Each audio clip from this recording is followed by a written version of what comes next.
হে শিল্পপতি, তুমি অনেক টাকা পয়সার মালিক হয়েছ, একসময় তুমি বৃদ্ধ হয়ে গেছ, মৃত্যুবরণ করেছ। বলো তো, দুনিয়াতে তোমার তো সম্পদের অভাব নাই, দুনিয়াতে তোমার বাড়ি গাড়ির অভাব নাই, তুমি মৃত্যুবরণ করেছ। বলো, তোমার দুনিয়ার ভিতরে ঢাকার শহরে 10টা বাড়ি আছে, বরিশাল শহরে তোমার 20টা বাড়ি আছে, কয়টা বাড়ি নিয়ে তুমি কবরে যেতে পারবা? বলো। নাই।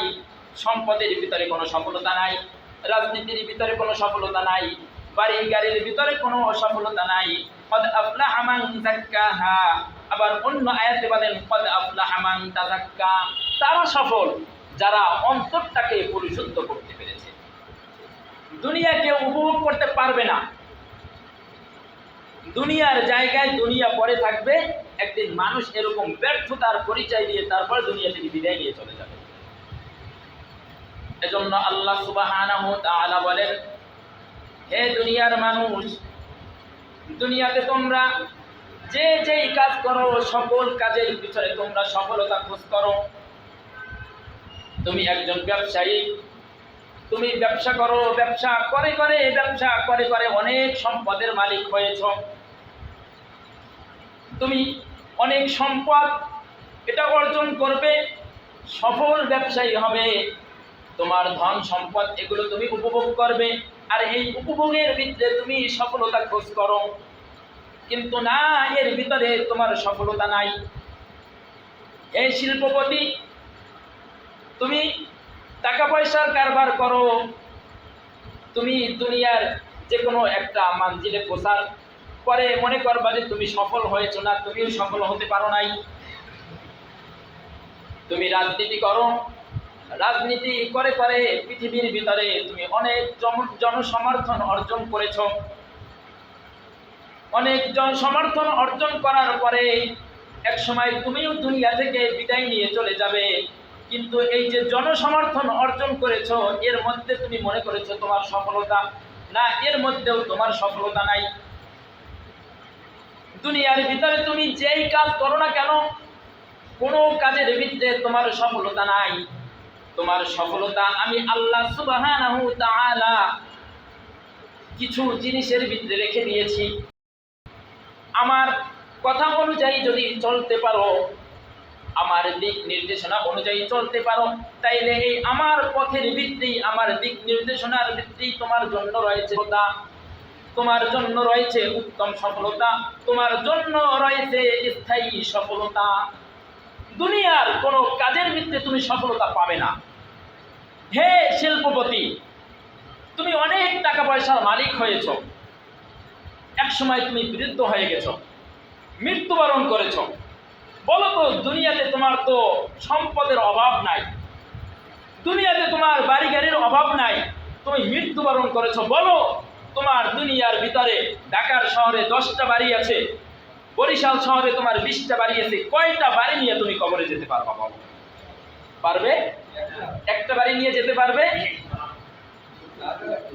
তুমি কোনো সম্পদ নিয়ে তুমি কবরে যেতে পারবে না। তোমার একরে একরে হেক্টরে হেক্টরে জমি পড়ে থাকবে, কিন্তু এই হেক্টর হেক্টর জমি নিয়ে তুমি কবরে যেতে পারবে না। শুধুমাত্র 3.5 হাত একটা ঘর আর 3টা সাদা কাপড়। দুনিয়াতে যত সম্পদ অর্জন করেছো সব ব্যর্থ, সব ব্যর্থ, তুমি সফল হতে পারো নাই। যদি তুমি দুনিয়াকে নিয়ে কবরে যেতে পারতা, তাইলে তুমি সফলতা অর্জন করতে পারতা। পারো নাই, তুমি সফল হতে পারো নাই। হে ব্যবসায়ী, ব্যবসা করতে করতে করতে করতে দুনিয়ার ভিতরে তুমি সফল ব্যবসায়ী হয়েছ। অমুক ব্যাংকে, তমুক ব্যাংকে, সুইস ব্যাংকে তোমার টাকা পয়সার আর অভাব নাই। বলো, যখন আজরাইল আসবে, যখন তুমি মৃত্যুবরণ করবে, কত টাকা নিয়ে তুমি কবরে যেতে পারবে?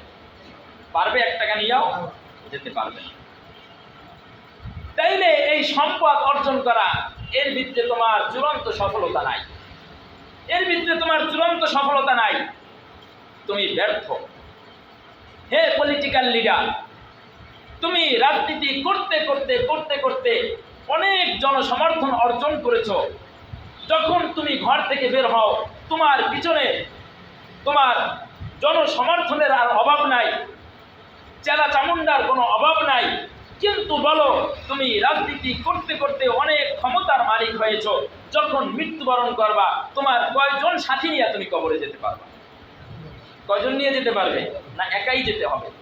তাইলে এত জনসমর্থনের কি লাভ হলো? জনসমর্থন অর্জন করব, এটাই কি সফলতা? না, এর ভিতরেও সফলতা নাই।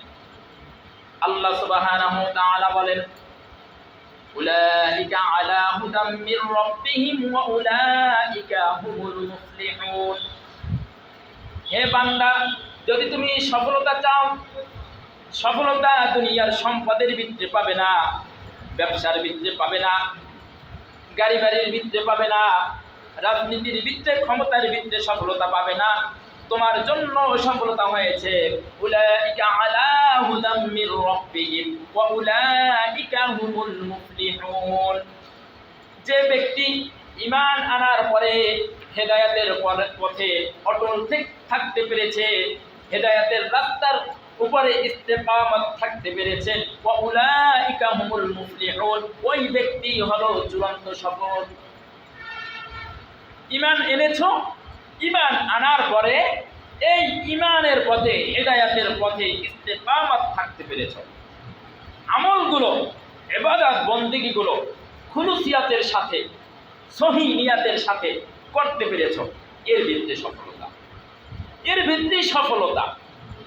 তুমি সফলতা খোঁজ করো দুনিয়ার ভিতরে না, দুনিয়ার ভিতরে তোমার সফলতা নাই। ক্বাদ আফলাহা মান যাক্কাহা, দুনিয়ার ভিতরে তুমি সফলতা খোঁজ করো না, দুনিয়ার ভিতরে সফলতা নাই। দুনিয়ার ভিতরে কোনো সফলতা নাই, সম্পদের ভিতরে কোনো সফলতা নাই, রাজনীতির ভিতরে কোনো সফলতা নাই, বাড়ি গাড়ির ভিতরে কোনো সফলতা নাই।